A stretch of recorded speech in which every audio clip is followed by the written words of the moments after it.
Les secrets de la rue des Ombres. La rue des Ombres, un endroit discret, presque oublié, niché dans les méandres d'une petite ville française.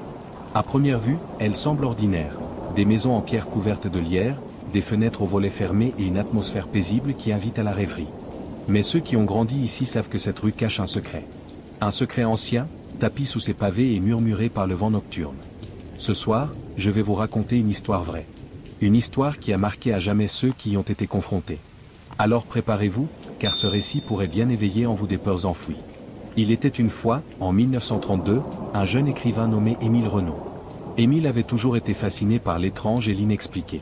Ses romans, souvent teintés de mysticisme et de suspense, lui avaient valu une certaine renommée locale. Mais Émile aspirait à plus. Il voulait créer une œuvre qui transcenderait les limites du réel, une histoire si puissante qu'elle entrait ses lecteurs pour toujours.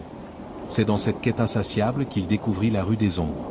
Un après-midi pluvieux, alors qu'il explorait les archives poussiéreuses de la bibliothèque municipale, Émile tomba sur un vieux journal intime. Relié en cuir brun usé, il semblait avoir traversé les siècles. L'auteur, un certain Victor Delacroix, y décrivait avec une précision troublante des événements surnaturels survenus dans sa maison située au numéro 13 de la rue des Ombres. Intrigué, Émile décida de visiter cet endroit, malgré les avertissements des habitants qui refusaient même de prononcer son nom. La maison était abandonnée depuis des décennies. Ses murs fissurés et ses fenêtres brisées lui donnaient un aspect lugubre, mais Émile n'était pas homme à se laisser effrayer facilement. Dès son arrivée, il sentit une atmosphère oppressante, comme si les murs eux-mêmes retenaient leur souffle. Il passa des heures à explorer chaque pièce, prenant des notes et photographiant les détails insolites, des inscriptions gravées dans le bois des portes, des dessins bizarres tracés à la craie sur les sols, et des objets éparpillés comme s'ils avaient été jetés dans une panique soudaine. C'est dans la cave qu'Émile trouva quelque chose qui allait changer sa vie. Derrière une pile de caisses moisies, il découvrit une trappe scellée. Après l'avoir forcée, il descendit dans une salle souterraine où l'air était glacé et chargé d'une odeur de terre humide. Au centre de la pièce trônait une table en pierre, couverte de symboles étranges gravés à même la surface. Sur la table reposait un coffret en métal noir, dont les bords étaient ornés de motifs complexes ressemblant à des visages tordus par la douleur. Émile, incapable de résister à la curiosité, ouvrit le coffret. À l'intérieur, il trouva un manuscrit ancien, rédigé dans une langue inconnue. Les pages semblaient vivantes, frémissant légèrement sous ses doigts. En feuilletant le document, il tomba sur une section illustrée de croquis grotesques représentant des silhouettes encapuchonnées, des animaux difformes et des paysages cauchemardesques. Le texte décrivait un rituel permettant de communier avec ceux de l'au-delà, promettant une inspiration infinie à ceux qui osaient le pratiquer. Mais il y avait un prix à payer, celui qui invoquait ses forces devait offrir une partie de son âme en échange. Émile, aveuglé par son ambition, décida de tenter l'expérience. Il attendit la nuit de la pleine lune, disposa des bougies noires autour de la table en pierre et récita les incantations écrites dans le manuscrit. L'air devint lourd, presque suffocant. Les flammes des bougies vacillèrent avant de s'éteindre complètement, plongeant la pièce dans une obscurité totale. Une voix sourde, semblant provenir de nulle part, murmura « Ton vœu est exaucé ». Puis tout redevint silencieux.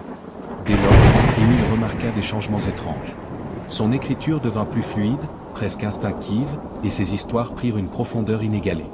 Chaque mot semblait vibrer d'une énergie palpable. Mais il y avait quelque chose de sinistre dans ces textes.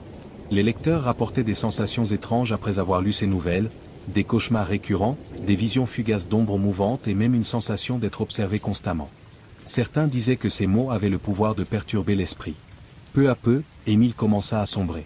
Ses nuits étaient hantées par des rêves où des figures encapuchonnées l'appelaient depuis les ténèbres.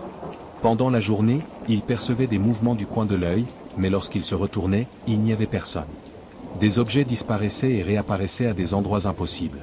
Un jour, alors qu'il écrivait dans son bureau, il entendit distinctement une voix féminine chuchoter à son oreille « Tu es à nous maintenant ». Émile hurla et se leva brusquement, mais la pièce était vide. Les phénomènes s'intensifièrent. Les murs de sa maison se couvrirent de messages écrits en lettres rouges, indiquant des dates et des noms qu'Émile ne reconnaissait pas. Des rires étouffés résonnaient dans les couloirs, et parfois, il sentait une présence glaciale se tenir juste derrière lui. Il essaya de détruire le manuscrit, mais celui-ci réapparaissait systématiquement sur son bureau le lendemain matin. Il tenta de fuir la maison, mais où qu'il aille, les manifestations continuaient. Un soir, alors qu'il travaillait sur une nouvelle histoire, Émile sentit une main glaciale se poser sur son épaule. Il se figea, incapable de bouger. Dans le reflet de la fenêtre, il vit clairement une silhouette encapuchonnée debout derrière lui. La créature tendit un doigt squelettique vers son cœur et murmura « Ton temps est écoulé ». Avant qu'Émile ne puisse réagir, tout devint noir. Le lendemain, les habitants de la rue des Ombres trouvèrent la maison vide. Émile avait disparu sans laisser de traces. Certains prétendent qu'il est devenu l'un des ombres mentionnés dans le manuscrit, condamné à errer entre les mondes pour l'éternité. D'autres disent qu'il continue d'écrire, ces mots imprégnés de l'énergie des forces qu'il a invoquées. Une chose est sûre, personne n'a jamais osé retourner dans cette maison depuis. Et vous? Que feriez-vous si vous trouviez un objet aussi mystérieux que celui d'Émile? Si cette histoire vous a captivé, abonnez-vous à notre chaîne pour découvrir d'autres récits paranormaux qui vont vous glacer le sang. Partagez cette vidéo avec vos amis et dites-nous dans les commentaires quelle partie vous a le plus marqué.